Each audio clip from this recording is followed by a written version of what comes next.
Hello दोस्तों स्वागत है आप सभी का हमारे अपने इंसेप्शन एकेडमी के यूट्यूब चैनल में। दोस्तों आज का जो वीडियो है वो हम लोग डिस्कस करने वाले हैं जो सैनिक स्कूल का एंट्रेंस एग्ज़ाम होने वाला है 5 अप्रैल को। उसके जो एडमिट कार्ड आए हैं क्लास 6 और क्लास 9 के लिए, उसमें क्या क्या डिटेल दी है वो सारी इंस्ट्रक्शन हम लोग आज पढ़ेंगे।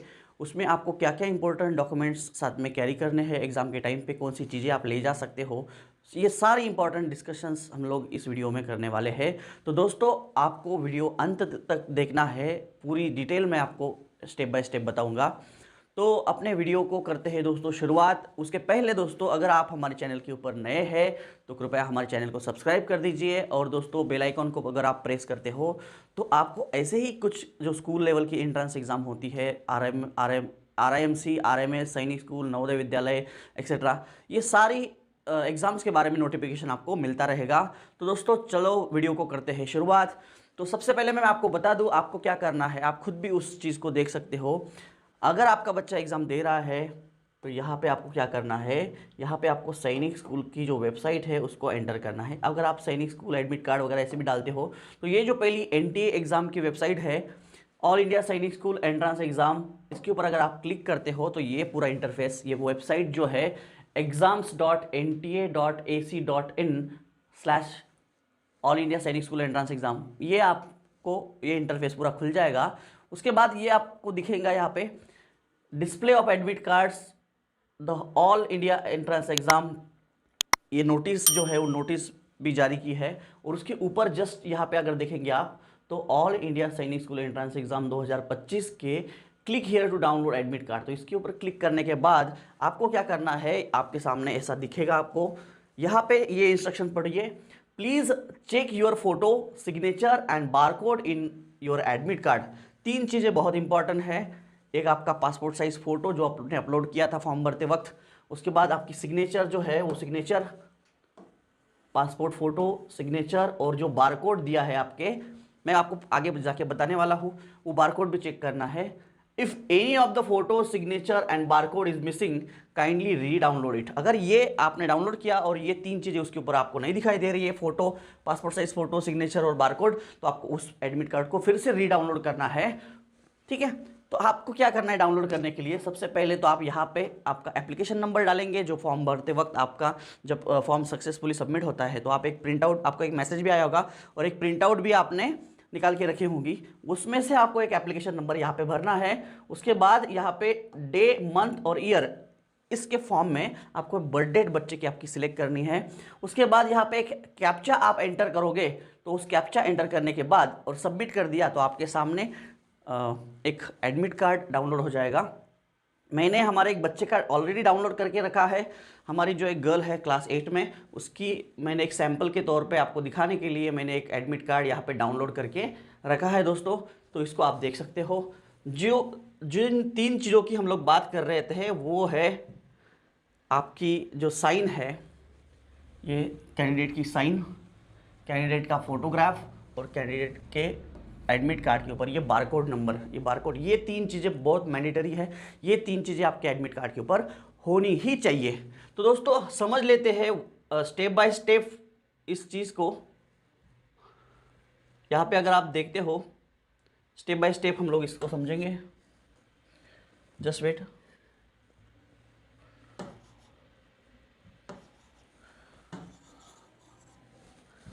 क्या क्या चीज़ें इस एडमिट कार्ड में दी है वो देख लेते हैं। सबसे पहले आप यहाँ पे ऊपर देखेंगे एडमिशन टू द क्लास 9 के लिए, ये क्लास 8 में पढ़ने वाली बच्ची है जो क्लास 8 में पढ़ते हुए क्लास 9 के लिए एंट्रेंस एग्ज़ाम दे रही है। यहाँ पे अगर आप क्लास 6 के लिए दे रहे हो तो यहाँ पे आपका क्लास 6 लिख के आएगा। ये एडमिट कार्ड जो है, ये एडमिट कार्ड आ गया मतलब आपका सिलेक्शन हो गया, ऐसे नहीं होता। ये प्रोविजनल एडमिट कार्ड होता है जो आपको सिर्फ एंट्रेंस एग्ज़ाम देने के लिए एलिजिबल करता है। उसके बाद ये कैंडिडेट की name, gender, category, date of birth, father name, application number, ये सारी चीज़ें आपको यहाँ पे दी रहेगी। उसके बाद आप जो क्लास 8 वाले बच्चे हैं वो ओनली इंग्लिश में ही पेपर दे सकते हैं। यहाँ पे देखो एग्ज़ाम का जो लैंग्वेज है वो इंग्लिश। अगर आप क्लास 6 में हो तो आपने मराठी, हिंदी, इंग्लिश, जो आपकी रीजनल लैंग्वेज है वो भी चूज़ की होगी तो वो लैंग्वेज यहाँ पे आ जाएगी। तो ये जो यहाँ पे जो लैंग्वेज रहेगी उसी लैंग्वेज में आपको पेपर आएगा। जो क्लास 6 के लिए होता है वो बाइलैंग्वेज पेपर आता है, हिंदी और इंग्लिश के लिए आप। ओके, तो यहाँ पे आप देखेंगे ये आपकी डेट ऑफ एग्जामिनेशन है, 5 अप्रैल को एग्ज़ाम होने वाला है। एग्ज़ाम का जो टाइम है वो है 2 बजे से 5 बजे तक। क्लास 8 को आपको पता है कि 150 क्वेश्चंस रहते हैं और 3 आवर्स का उसको टाइम रहता है, तो 2 बजे से शाम को 5 बजे तक आपका टेस्ट का टाइम रहेगा। यही टाइम क्लास 6 के लिए 2 बजे से 4:30 बजे तक का रहेगा, उनका 2.5 घंटे का पेपर होता है। यहाँ पे आप देखेंगे रिपोर्टिंग टाइम जो है, रिपोर्टिंग टाइम आपका 12 बजे से शुरू हो जाएगा और एंट्री गेट जो है वो क्लोज हो जाएगा 1:30 बजे। 1:30 PM को शार्प गेट क्लोज हो जाएगा। उसके बाद जो एंट्री करता है उसको अलाउ नहीं किया जाएगा किसी भी तौर पे। ये सेंटर टेस्ट जो है महाराष्ट्र में है। सिटी जो है सेंटर की वो हमारी है जलगांव, हम जलगांव से बिलोंग करते हैं, तो जलगांव में ही आपका सेंटर आया है हमारा। सेंटर का नंबर है दिया हुआ यहाँ पे, सेंटर का कोड है और नेम दिया है Orion CBSE English medium school. और ये जो बच्ची है ये जो स्कूल है कौन से एड्रेस पे है वो एड्रेस भी यहाँ पे दिया हुआ है। तो आपको क्या करना है, 1 डे बिफोर ये सारी चीज़ें आप चेक कर लेनी है कि आपको कौन सा सेंटर मिला है, उस सेंटर के ऊपर विजिट करके, क्योंकि एंड टाइम पे आपकी दिक्कत ना हो आपको किसी चीज़ की। और ये सारी चीज़ें मैं आपको बता रहा हूँ क्योंकि आपको एग्ज़ाम के पहले ही कुछ चीज़ें करके रखनी है। कौन सी चीज़ें हैं तो हम लोग आपको बताएंगे। आप देख सकते हो यहाँ पे, उसके नीचे जब आप देखेंगे डायरेक्टर ऑफ NTA की साइन है यहाँ पे, उसके नीचे अगर आप देखेंगे तो ये है आपका सेल्फ डिक्लेरेशन अंडरटेकिंग। यहाँ पे आपको आपकी डिटेल्स भरनी है। Student residence of dash dash declare that I have read the instruction guideline information bulletin notice वगैरह वगैरह, ये सारे अंडरटेकिंग आपको भरनी है। कैंडिडेट का यहाँ पे फोटो लगाना है, कैंडिडेट की लेफ्ट हैंड थंब यहाँ पे करना है। ये दोनों चीज़ें आपको पहले ही करके रखनी है। और यहाँ पे जो कैंडिडेट की साइन है, पेरेंट की साइन आप कर लेंगे पहले, और लेकिन कैंडिडेट की जो साइन है to be sign on the day of the examination in the presence of the invigilator only, ये सिर्फ आपको रहने देना है क्योंकि ये इन्विजिलेटर के सामने आपको यहाँ पे साइन करनी होगी बच्चे को। The above undertaking has to be fill up in the advance before reaching the centre, ये चीज़ें जो है आपको पहले ही पेरेंट्स की साइन पहले ही ले लेनी है। Candidate signature which has to be affix in the presence of invigilator, मैंने जो बताया आपको कि ये चीज़ कैंडिडेट का फोटोग्राफ पहले आपको वहाँ पे पेश करना है, लेफ्ट हैंड थंब की इंप्रेशन ले लेनी है, पेरेंट की साइन ले लेनी है। सिर्फ आपको बाकी क्या रखना है, तो बाकी रखना है आपको कैंडिडेट की सिग्नेचर। ये चीज़ आप इन्विजिलेटर के सामने करेंगे। तो ये था हमारा पहला पेज, यही आपका पेज मैंडेटरी होगा वहाँ पे आपको एडमिशन एग्ज़ाम हॉल में एंटर करने के लिए। इसके साथ आपको एक गवर्नमेंट का ID प्रूफ होना चाहिए आपके पास। आधार कार्ड आप ले जा सकते हो, बच्चे का अपडेटेड आधार कार्ड कर लेना है। और ये सारी इंस्ट्रक्शन जो है दोस्तों यहाँ पे दी हुई है, तो ये सारी इंस्ट्रक्शन मैं 1 बाय 1 आपको फास्ट थोड़ा बताता हूँ। और दोस्तों ये इंग्लिश में यहाँ पे दी हुई है, नीचे अगर आप स्क्रॉल करते जाओगे तो आपको यहाँ पे हिंदी में भी इंस्ट्रक्शन दी है। ये सारे पेजेस अगर आप कर भी लेते हो जेरॉक्स उसके साथ में तो कोई प्रॉब्लम नहीं है, लेकिन पहला जो पेज है वो मैंडेटरी है। यहाँ पे हिंदी में दी है, हिंदी समझने में भी आपको भी आसान हो जाएगी, तो मैं आपको हिंदी में बताता हूँ कि क्या क्या चीज़ें यहाँ पे दी गई है दोस्तों। अखिल भारतीय सैनिक स्कूल प्रवेश परीक्षा कक्षा 9 में प्रवेश के लिए, कक्षा 9 में प्रवेश के लिए अभ्यर्थियों के लिए महत्वपूर्ण निर्देश। ये जो महत्वपूर्ण निर्देश है ये क्लास 6 के लिए भी है और क्लास 9 के लिए भी है, तो 1 बाय 1 हम लोग इसको पढ़ेंगे। तो दोस्तों पहला जो इंस्ट्रक्शन है वो क्या है, इस प्रवेश पत्र में 3 पृष्ठ है। पृष्ठ 1 में केंद्र के विवरण या स्वयं घोषणा की है, पहले इसमें अंडरटेकिंग दिया है, दूसरे पेज में आपको इंग्लिश में इंस्ट्रक्शन दी है, तीसरे पेज में आपको हिंदी में इंस्ट्रक्शन दी है। ये सारी चीज़ें आपको अभ्यर्थियों को सभी पेजों को डाउनलोड करना है, पढ़ना है और समझना है। हालांकि केवल शीर्ष पेज 1 जिसमें व्यक्तिगत और परीक्षण विवरण के साथ साथ स्वयं घोषणा मतलब अंडरटेकिंग जो है माता पिता का और माता पिता उम्मीदवार के हस्ताक्षर में शामिल है, हस्ताक्षर जो है आपका सिग्नेचर वही आपको मैंडेटरी है। लेकिन अगर 2 पेज एक्स्ट्रा ले भी गए तो कुछ फर्क नहीं है। परीक्षा केंद्र में पर्यवेक्षक को जमा करना आवश्यक है, ये पर्यवेक्षक के पास आप जमा करेंगे। ओके, उसके बाद सभी उम्मीदवारों को एडमिट कार्ड के साथ दिए गए निर्देशों को डाउनलोड करके ध्यान से पढ़ना है और उसकी सख्ती से पालन करना है। जो इंस्ट्रक्शन दी रहेगी वो सबको फॉलो करनी है, किसी की वहाँ पे कुछ चलने वाली नहीं है।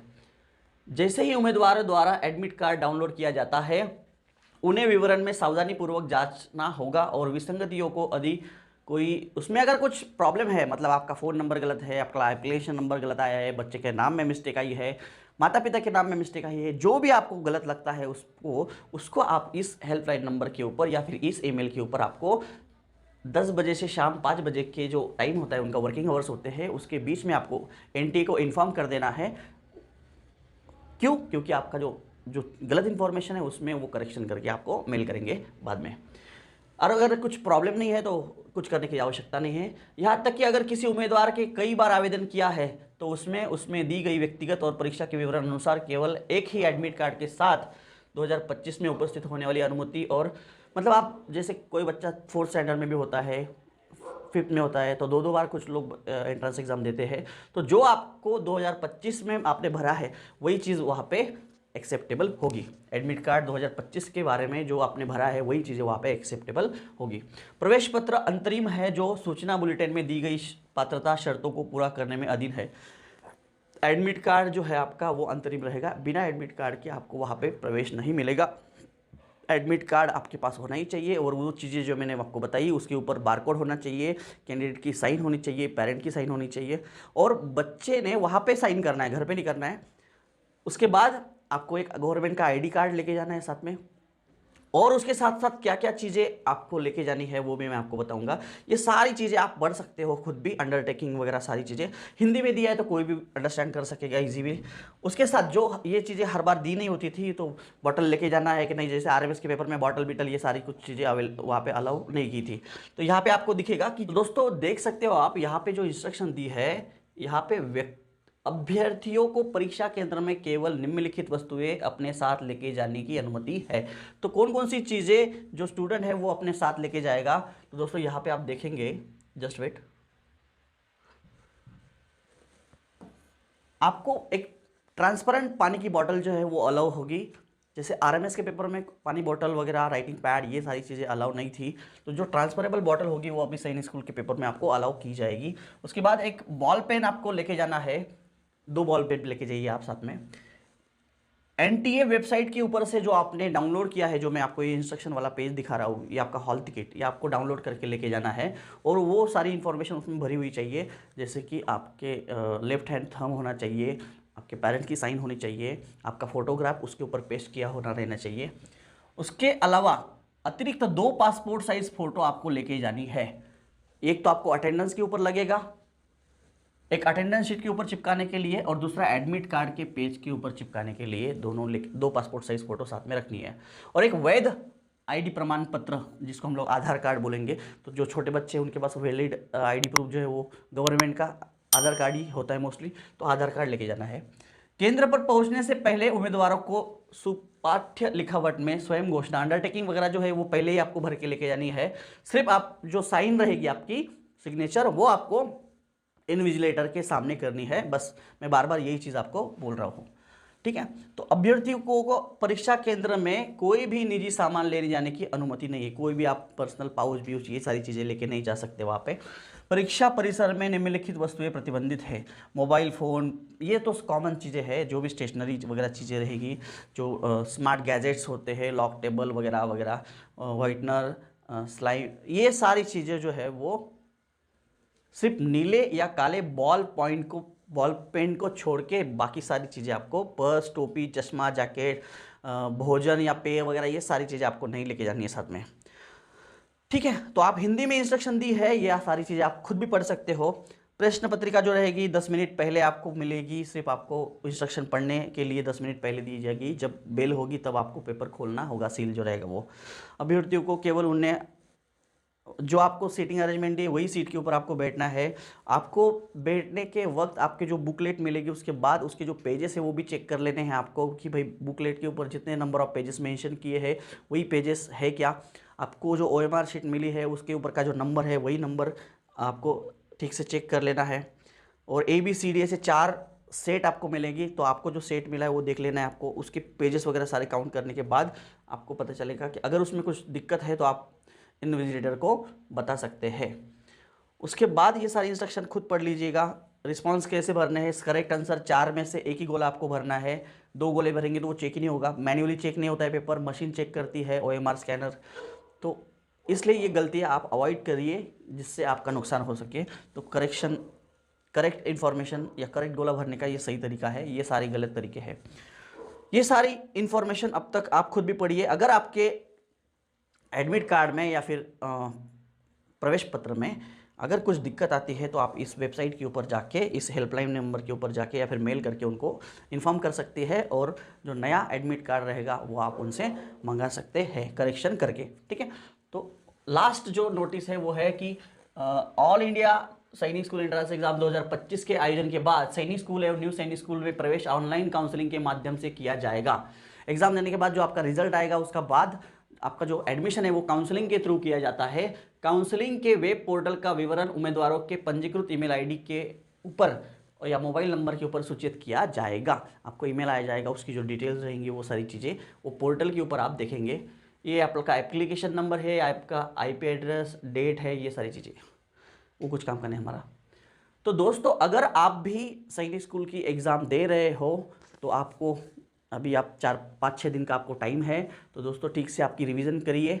और अगर आप क्लास 4th में या फिर क्लास 5th में है और आपको अगले साल चांस है, अगर आपका बच्चा नेक्स्ट ईयर में 2026 के लिए 2026 के लिए जो 2025-26 का जो हमारा एकेडमिक ईयर रहेगा तो उसकी जो एग्ज़ाम है सैनिक स्कूल और नवोदय विद्यालय की, ये 2026 में होने वाली एग्ज़ाम है। उसके लिए अगर आप प्रिपरेशन करना चाहते हो, या फिर जो राष्ट्रीय मिलिट्री स्कूल की एग्ज़ाम दिसंबर 2025 में होगी और सैनिक स्कूल की जनवरी में होती है हर बार, इस बार 2 महीने पेपर लेट हुआ है, तो जो 2026 में सैनिक स्कूल की एग्ज़ाम होगी और नवोदय विद्यालय की एग्ज़ाम होगी, या फिर जो अगले हर बार राष्ट्रीय इंडियन मिलिट्री कॉलेज की एग्ज़ाम जो होती है वो होती है जून में और दिसंबर में। तो जून 2025 और दिसंबर 2025 इसके लिए राष्ट्रीय इंडियन मिलिट्री कॉलेज, RMS राष्ट्रीय मिलिट्री स्कूल, सैनिक स्कूल, नवोदय विद्यालय, इन सारी एग्ज़ाम्स के लिए अगर आप प्रिपरेशन करना चाहते हो तो दोस्तों आपके लिए इंसेप्शन एकेडमी एक बेस्ट ऑप्शन हो सकता है। तो दोस्तों हमारी एक बैच जो है वो 3 मार्च से चालू हो गई है ऑलरेडी। सेकंड बैच जो रहेगी हमारी, सेकंड बैच जो है वो शुरुआत हो रही है 15 अप्रैल से। अभी कुछ बच्चे हैं जिनकी सैनिक स्कूल की एग्ज़ाम बाकी है, कुछ बच्चे एज में नहीं थे, कुछ बच्चे अभी उनकी स्कूल की एग्ज़ाम चालू है। तो 15 अप्रैल 2025 से हमारी सेकंड बैच जो है वो शुरू हो जाएगी दोस्तों। एक बैच ऑलरेडी शुरू है। तो दोस्तों इसके लिए अगर आपका बच्चा चाहे 4th पे पढ़ रहा हो, 3rd से हम लोग बच्चों की प्रिपरेशन स्टार्ट कर देते हैं, चाहे 4th में हो, चाहे 5th में हो, चाहे 6th में हो, 7th 8th में हो, तो अगर आपका बच्चा 4th 5th 6th में है और उसकी एज जो है वो 1 अप्रैल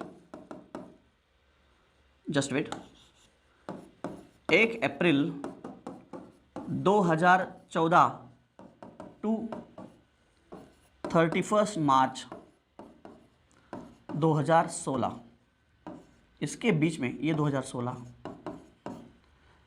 इसके बीच में अगर आपके बच्चे की जन्म तिथि आती है और आपका बच्चा 10 to 12 ईयर के बीच में है तो आप दिसंबर 2025 की एग्ज़ाम, सैनिक स्कूल की जो 2026 में होने वाली एग्ज़ाम है नवोदय विद्यालय के लिए ऐसा है कि बच्चा क्लास 5th में पढ़ते हुए रहना चाहिए।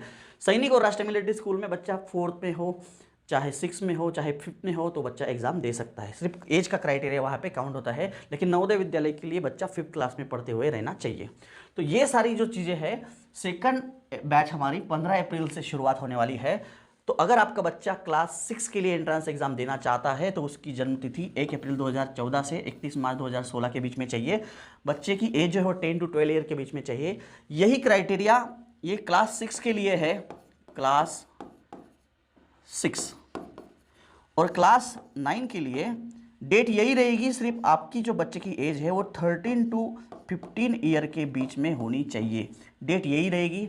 दोस्तों अगर आप ऑफलाइन कोचिंग करना चाहते हो तो हमसे आप जुड़ सकते हो। दोस्तों ऑफलाइन कोचिंग के लिए आप चाहे राष्ट्रीय मिलिट्री स्कूल, चाहे सैनिक स्कूल, नवोदय विद्यालय, इनकी सारी एग्जाम्स की कंबाइंड प्रिपरेशन हम लोग करवाते हैं।